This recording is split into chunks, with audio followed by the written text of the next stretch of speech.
Welcome to Heathen Tales, the podcast where we take a deep dive into Christianity and the insanity that it breeds. I'm your host, the Heathen Tales, and today we're going to be talking about the Ten Commandments.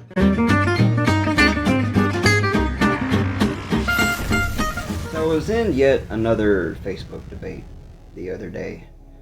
It baffles me how little of the Bible your average Christian reads. Like, actually reads. This book is the memoir of the literal creator of the universe in the mind of these people, but it is notoriously akin to pulling teeth to have one slog their way through it just once. And as a consequence, I often conversate with lifelong Christians, 40, 50, 60-year-olds whose only understanding of what the Bible actually says was told them by some other dude. I've watched kids read Harry Potter with more fervor than what's lauded as the Word of God. You'd think Yahweh would be a better author than Rowling, but that's the situation we find ourselves in. We're having dialogue with people who say that this book in their hand was inspired by the very God of the cosmos, but yet they've maybe read like 15% of it. Take the Ten Commandments, for instance. The only list of laws that the Bible actually refers to as the Ten Commandments is located in Exodus chapter 34. Not chapter 20. So that big-ass plaque they keep trying to put up in courthouses, the Ten Commandments mural taking up an entire wall in your downtown, all over your church, that isn't even the official list. But as we read chapter 34 together, we'll begin to understand why they don't use that version. And it's not even supposed to be a version to begin with. Why are there versions? Verse 1 in chapter 34 says, quote, "The Lord said to Moses, chisel out 2 stone tablets like the first ones, and I will write on them the words that were on the first tablets, which you broke." Now, what I want you to do is read chapter 34 and chapter 20 side by side. Are those the same words? The same God told the same dude to write down? Or are they clearly not? Verse 28 says, "Moses was there with the Lord 40 days and 40 nights without eating bread or drinking water. And he wrote on the tablets the words of the covenant, the 10 Commandments." You see, this is where the Bible calls a list the 10 Commandments. That list isn't found in chapter 20. The 10 Commandments are found in chapter 34, but the reason that's a problem, that is definitely like the same list of the 10 we see all over America. I've got an idea as to why that is, and I'm going to share it with you. It's because this list of 10 is even more stupid than the 10 you and I are normally seeing around. I mean, commandment number 10 in this list is, quote, "Do not cook a young goat in its mother's milk," for crying out loud.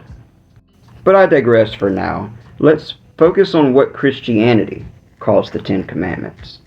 Quote, "I am the Lord your God, which brought you out of Egypt, out of the land of slavery. You shall have no other gods before me." What other gods, dumbass? Huh? You said over in Isaiah chapter 43 verse 10, quote, "Before me no God was formed, nor shall there be any after me." What other gods? Now, if you are like me and you are aware and accept the fact that some authors that wrote some of the books or some of the segments of the Bible are writing as hedonists, which mean they believe that there are many gods, theirs of which just so happens to be the most badass of them all. But by the time you get to Isaiah, and definitely by the time you get to modern day Christianity, God is, in fact, it. There is one God. And according to said God, quote, "Before me no other God was formed, nor shall there be any after me.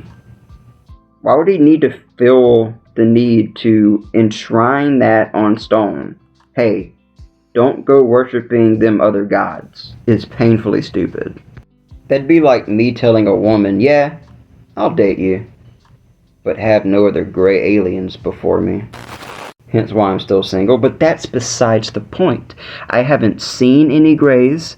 Said woman hasn't seen any grays. It is obnoxiously out of place for me to forbid my potential partner from having relations with any gray aliens.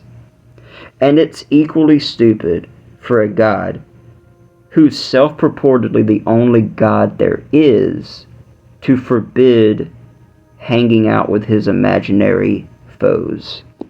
Shit, at least if my girlfriend brought home a gray alien, I'd be surprised, but I'd be pretty stoked. Also, this makes the entire Passover story that much more horrific, seeing as how Yahweh kills all the firstborn children in the entire country to win a war with other gods that don't even exist.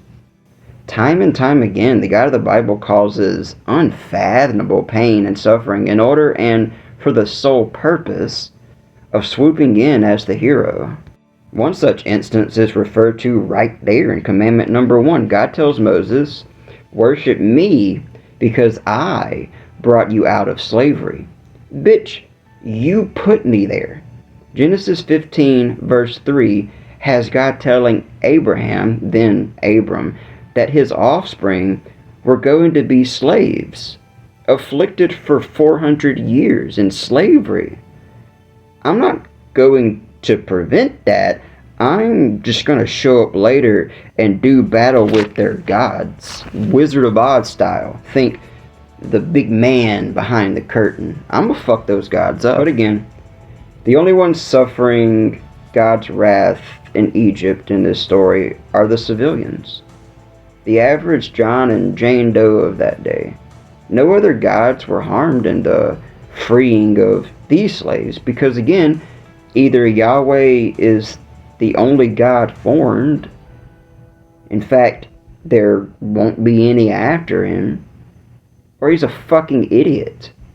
Or maybe, just maybe, he's the figment of the imagination of some other fucking idiots. I was disappointed. Not one epic anime-esque sword fight between El Yahweh and Ra, the god of the sun. Nope, couldn't have one. Osiris, Lord of the Death and Rebirth, doesn't show up. Neither does Isis nor Seth. Because again, they don't exist in the continuity of the story. God is at war with nobody, and there's a lot of casualties. After I came out as an atheist, anytime, and there are a few, he knew that I would be attending, he'd always have his best atheist or bullshit sermons ready to go for me. Preachers act weird when you lose faith. One such Sunday morning, he's preaching about, what if a man woke you up and dragged you out of your burning house? Wouldn't you want to spend the rest of your life making it up to that man? Wouldn't you adore that man? Wouldn't you love that man? Not if the motherfucker's the one that set the bitch on fire to begin with. And when you push your little analogy to its logical conclusion, this dude, or God, set my house on fire, pulled me out of it, and goes, "Sup, I'd like you to worship me and only me." God had Abram's descendants endure slavery for 400 years in order that he might later rescue them. Egyptians be damned, livestock and fields be damned, I'ma do a thing. Commandment number 1 of 10 is simply a reminder of just how big a megalomaniac the God of the Bible is. He's obsessed with his own power. Imagine if I bust up in my daughter's 2nd grade classroom tomorrow and absolutely destroy all of her classmates in hand-to-hand combat. I mean, I'm hurling kids this way and that. I'm hitting crisp leg drops. It's downright WWE in that bitch. Am I any more respectable now? Or did I just beat up a bunch of kids? That's what it sounds like when Christians tell me how much stronger than Satan God is. And how he's gonna fuck that dirty old rotten snake up one of these days. Okay? That's the opposite of impressive. That's an omni-powerful God by definition who would be able to mop the floor with not only Satan but anybody. No sweat. I'd have a harder time dealing with those grade schoolers aforementioned than the God of Christianity would dealing with Satan. That'd be like Goku bragging because he could kick Ash Ketchum's ass. Yeah, dude. What's your point? I mean, when you realize and come to grips with the fact that Yahweh is simply a literary reflection of the Bronze Age goat herders that invented him, the whole chauvinistic, my dick's bigger than yours mentality Yahweh displays makes a lot more sense. I mean, take circumcision for instance. I'll show you how much I love God. I'll look at my dick. Look at mine. Look at my dick. But if you're trying to backdoor this omni-powerful, omnipresent, omni-good God into these stories, and they come off ridiculous. Well, extra ridiculous. But if I am wrong, guys, and this shit is real, there is a silver lining. We are gonna get that epic anime sword fight after all, when Swordmouth Jesus shows up. Have you guys read Revelation? Holy shit, dude. J-Dog shows back up stomping motherfuckers like grapes in a vat, man. Fucking Dragon Ball Z giant gorilla style looking ass. I feel like John of Patmos would have been a Vegeta fan. Not Nappa though, that guy's bald. That's not good. God doesn't even want you in his temple if you got weird balls, let alone if you're bald. If I learned anything from the Samson story, long locks, big cocks. A lot of hair, don't care? Come back to me. So what's the takeaway here? What message do I leave you with this week? Same message I left with the dude I was defending from rabid churchgoers on Facebook I mentioned at the start.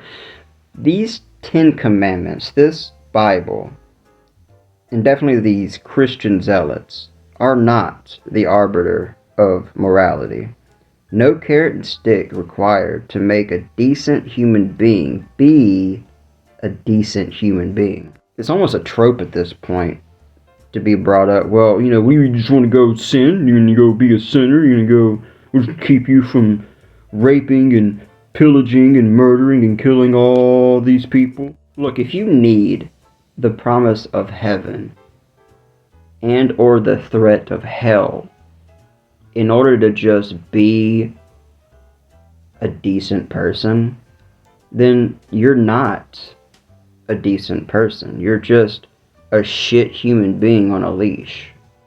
Misogyny, racism, bigotry, these things usually do not originate with one's religion. One's religion is usually chosen in correlation with those thought patterns, with that mindset. So what I hope you can do is learn to not place so much stock in these people's delirious rantings about morality. If you've got a functioning set of mirror neurons, then you're probably going to be a moral person out of empathy. And none of that other shit is necessary. Again, you're a good dude, BJ. Just keep your head up, man.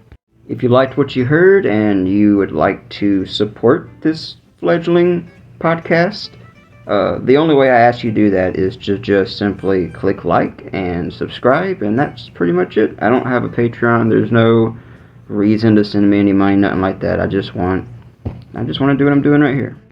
So once again, thank you for taking time out of your day to partake in a little bit of mine. And I'll catch you on the next one.